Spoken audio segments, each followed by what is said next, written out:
says ministers consider giving, here's a brainwave for you, British citizens priority for council housing, right? So they're actually saying, well, if you've been born in this country, you should be further up the list than someone who wasn't born in this country.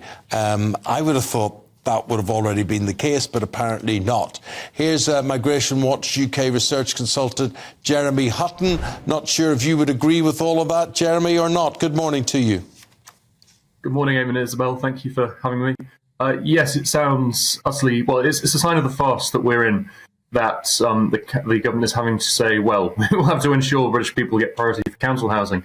I think that typifies exactly why so many people are very annoyed and anxious about channel crossings, is that they see people coming to the UK and quite often being given quite nice houses and being bumped up the council housing list, and it's just clearly not fair to a lot of other people who are really struggling, because the UK has a big housing crisis, it has a rental crisis as part of that as well, and if people just come in on a dinghy quite illegally, then it's extremely unfair.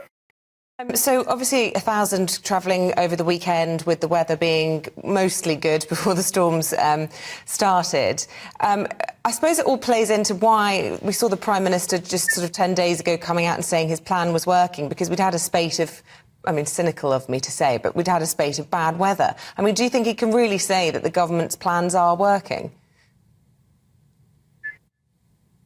At the time, I think it did seem more like that, but certainly every day since that speech seems to have gone against him quite significantly. If you look at it just quarter against quarter last year, it's actually only down 6% now on last year, which is, not really anything. I mean, the original forecasts were that the channel crossings would have risen, but the only reason they've not risen is because of a reduction in Albanians, at which there is news that the number of Albanians crossing could again be rising on what it was earlier this year. So it's still too soon to say on that front as well. You're watching, like everyone else, with Migration Watch. What can be done about this? What would you like to throw in for consideration? Well, the key thing, of course, is always to intercept, which is being done reasonably well by the Border Force and the Royal Navy, etc. And after that, of course, to detain and swiftly return to their home countries. In some cases, of course, you can't return someone to their home countries, but that's where something like the Rwanda plan is, of course, quite interesting and quite valuable, because that means that we can send them there to have their asylum claims processed, and then if they are then found to be without basis, then they have a new potential home there, or then they can then move on, whilst they're not then taking up housing stock in the UK and putting a burden on our own social services, which are at suffering tremendous pressures. So that's the key thing, getting to the stage where we can just detain quickly and return them quickly. But, that sounds right. A lot of people would say, yeah, don't see why you can't. They come ashore, you put them on a bus, you drive them to an airport where there is two planes always sitting fueled up, ready to go, and they'll fly them straight back to where? That's the point. The point from where they entered Britain, so they came from France or their original country of origin. Where on earth would something like that work? If it wasn't Rwanda, where could they go? Well, the government is looking at other countries other than Rwanda that they might be able to replicate the scheme in. I mean, the government are quite bullish about the number of people the Rwandans are willing to take, but of course it would be very prudent to replicate that with other countries. Ideally, the basis of the plan is that once you get it up and running, people will see that if they cross into Britain, they're quite likely to be sent in the complete wrong direction by a significant margin, and then they will be less likely to come, and thus we will actually need to send fewer people to Rwanda or other countries that might be established. Others I've heard rumoured are, I think Ghana has been mentioned once or twice. I think it did initially turn down the government, but if the Rwanda scheme was to work, then I'm sure they'd think twice about that. And the European Union is certainly trying to do something with Tunisia, but that's still in a very early stage. We talked about Rwanda and these possible other countries. We talked about Albania. We haven't talked much about France. I mean, we're always giving them more cash. Is there any evidence that they are beginning to slow the tide of illegal immigrants, particularly the people smugglers, cashing in on all of this? it's very hard to say with the France, because of course the government are always very eager to make it out that the French are doing everything they can and they're getting good value for their money, good bang for their buck. I do think there is a sense that the French are trying harder, but the problem is that there's only so much the French can realistically do.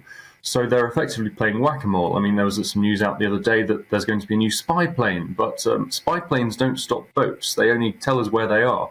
They only tell us where they are on the beaches. But if there's thousands of people trying to put boats to sea on the shores of Calais, you need an army of French officers to stop them. And the more important thing is to break the business model. So it's not worth paying for a ticket on one of these small boats, and it's not worth the traffickers going through the rigmarole of providing these boats. Yes. So once you make it unprofitable for both the customer and the person buying the boat, that's when it will stop working. There's only so much the French and not providing social housing, not providing council housing ahead of people born in this country is a factor which may deter. I just want to know, Jeremy, overall, how solvable is this? I mean, I look at it and I don't think this is solvable. I just think it's going to get worse and worse as climate change and geopolitical factors come into account with all of this.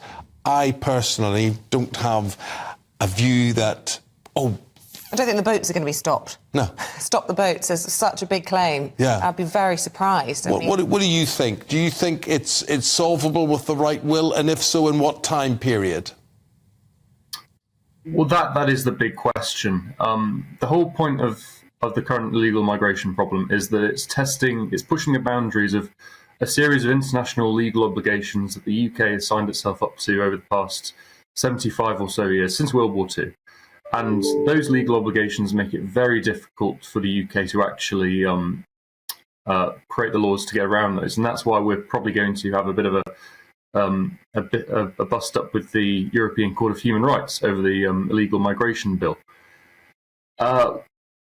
I think if the current plan doesn't work, and that's when people are really going to start saying we need to be looking at these international legal obligations and working out what it is that's stopping these things, because the pressures that are going to keep coming into Europe, as you say, quite rightly, are only going to keep increasing.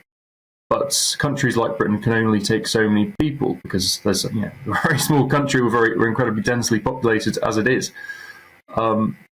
So I'm very pessimistic about solving them without looking at those legal obligations, and I think that's something that requires a lot more attention. But hopefully, the illegal migration bill will sort this out. But we'll see. Well, you keep watching. He's Jeremy Hutton. He's a research consultant at Migration Watch UK, and we appreciate your time and your views this morning. Thank you very much indeed.